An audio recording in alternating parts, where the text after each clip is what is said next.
Brasil na Tela, a sua revista eletrônica semanal está no ar. Apresentação Henrique Martim. Oferecimento Fita Frango, da nossa família para a sua.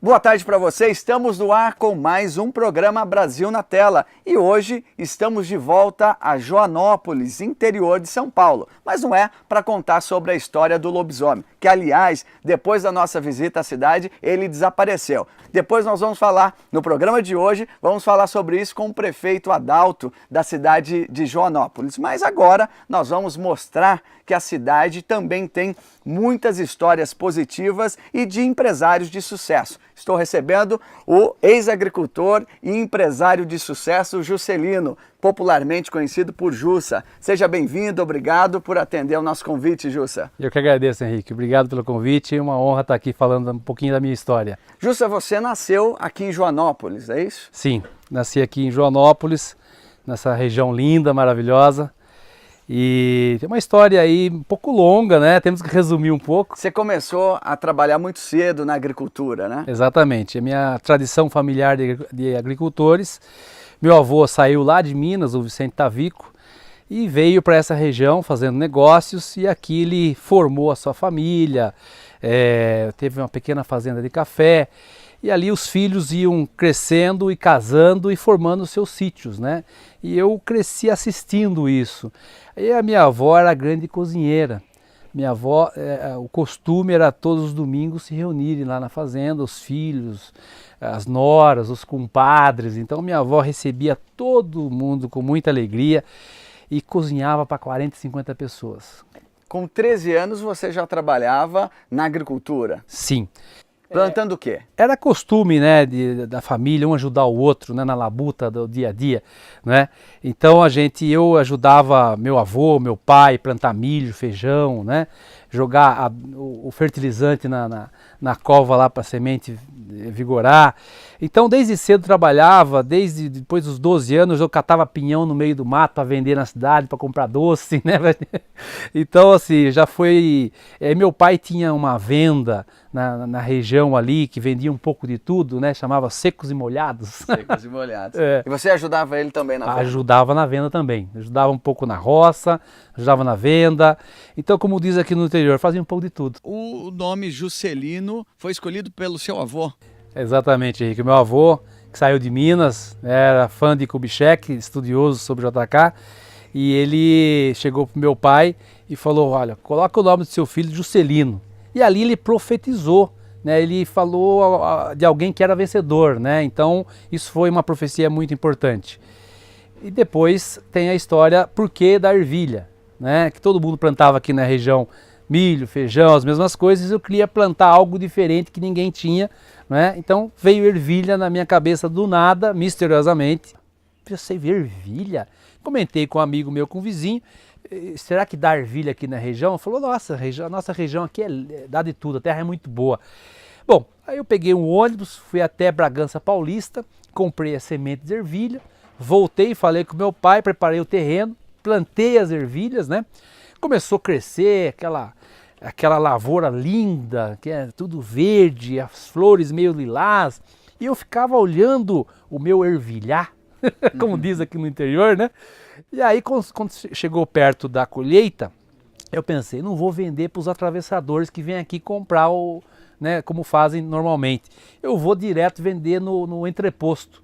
Peguei um ônibus, fui até Bragança Paulista, cheguei lá nas bancas, vou colher ervilha fresca. E aí todo mundo, não, eu quero 20 quilos, quero 30, eu fiz uma pré-venda, né?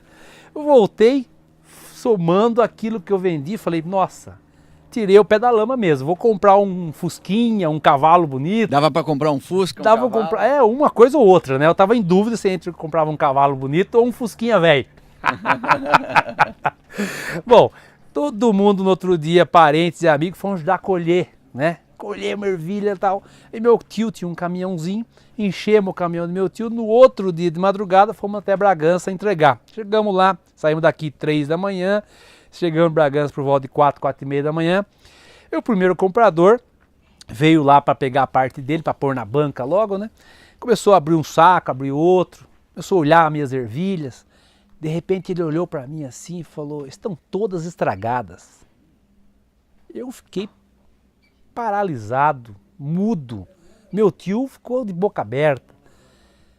Já era o Fusca ou o cavalo? Não, aí eu falei, mas por que estão estragadas? Você plantou ervilha torta.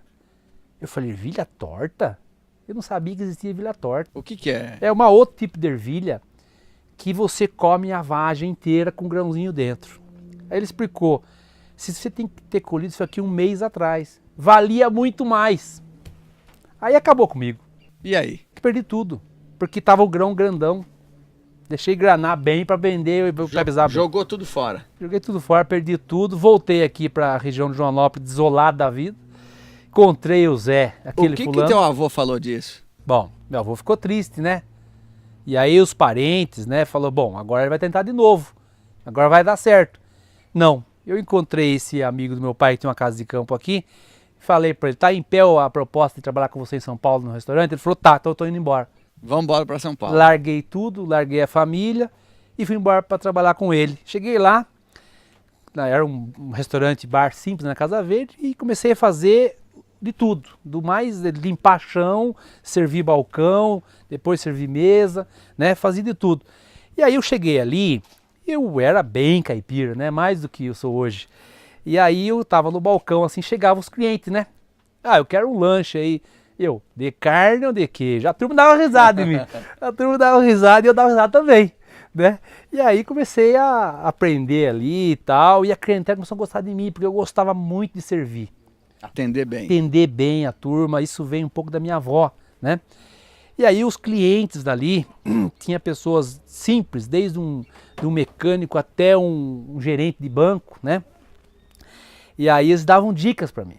Olha, você tem que trabalhar de garçom em restaurante chique, fino, lá nos Jardins, né? Porque é a melhor, uma região nobre de São Paulo. E essa passou a ser a sua meta. E aí eu fiquei com isso na cabeça, né? Depois de 2 anos e meio, eu pedi as contas, fui para um outro restaurante melhor, cheguei lá, fiquei um pouco de tempo lá, apareceu uma oportunidade no outro restaurante melhor ainda, fui pulando. Sempre chegava de auxiliar ou garçom, aprendia, era promovido, depois eu já tinha aprendido tudo e ia para outro. Até chegar, o Jussa passou por vários restaurantes, foi crescendo, foi ganhando experiência, até chegar no restaurante Fazano, né? Exatamente. Aí foi o grande aprendizado, né? Porque eu cheguei no Jardins para trabalhar no restaurante francês, fiquei lá um tempo, e aí o comentário da Rádio Peão, entre os colegas, né? Que o Fazano era o top, era o melhor restaurante do Brasil. Eu vou entrar nesse tal de Fazano aí, e essa era a minha meta. Aí um dia conheci um amigo, uma pessoa que trabalhava lá dentro, conversando com ele, falei, ó, quero trabalhar lá com você, tal. E ele falou, ó, vai aparecer uma oportunidade para trabalhar com vinhos, né? Eu sou sommelier, o rapaz era sommelier, o Manuel Beato, que é até hoje é o melhor sommelier do Brasil. E ele falou, ó, meu auxiliar vai sair, o segundo sommelier, então vai aparecer uma vaga. E eu já estava de maître no outro restaurante, e eu estava ganhando bem. E ele falou, você vai ganhar menos, você vai voltar para trás. Eu falei, não tem problema. Dá 2 passos para trás para dar um para frente. Para avançar. Para avançar. Então eu fiz isso, acabei entrando lá, trabalhando com vinhos com ele, comecei a fazer curso na ABS, que é a Associação Brasileira de Sommelier, e ali aprofundei no mundo do vinho, lendo muitos livros, né? E no restaurante, normalmente tem o horário do almoço, aí tem um intervalo, o pessoal vai para casa, vai descansar, e eu ficava lendo dentro do carro, dentro da adega, vendo as histórias, vendo a teoria. Exatamente. Então eu mergulhei muito, muito forte no mundo do vinho. E aí, como eu tinha sido maître num restaurante lá perto do Fazano, eu conhecia muitos clientes. Os clientes entravam lá no restaurante e diziam, ô Juscelino, você está aqui e tal, que bom, legal, né? E aí, passou alguns meses, o Manuel saiu de férias, essa é uma história muito bacana. E eu fiquei no lugar dele, né, de frente, porque o primeiro sommelier que tinha contato com o cliente. Aí eu fiquei no lugar dele ali, sentindo o rei da cocada seca ali, com a carta de vinhos embaixo do braço. O líder. É o líder, né? Tendo contato direto com o cliente, que é a coisa que eu mais gostava de fazer. Um belo dia, estamos lá numa noite glamurosa, como sempre era o Fazano, piano, né? piano bar, né? Lotado, e eu desfilando para lá e para cá com a carta de vinho, abrindo um vinho lá, outro aqui e tal. Bom, aí um maître veio e falou assim, tem um cliente lá que quer escolher um vinho. Eu fui lá, atendi ele, eu pedi um vinho espanhol e tal. E aí depois ele foi para a mesa, sentou, não era cliente da casa, não conhecia. Ele jantou lá com a esposa, tomou aquele vinho. Quando chegou na hora da sobremesa, que eu percebi que ele tinha pedido a sobremesa, eu cheguei e falei, olha, eu gostaria de sugerir um vinho para a sua sobremesa, uma meia garrafa, um vinho doce que vai acompanhar bem a sua sobremesa. Ele falou, qual seria? Olha, é um vinho português da vinícola João Pires, que chegou agora no Brasil, uma novidade. Ele levantou da cadeira e veio em minha direção e veio me abraçando. Eu não entendi nada. Ele falou, você está oferecendo vinho para um dos donos.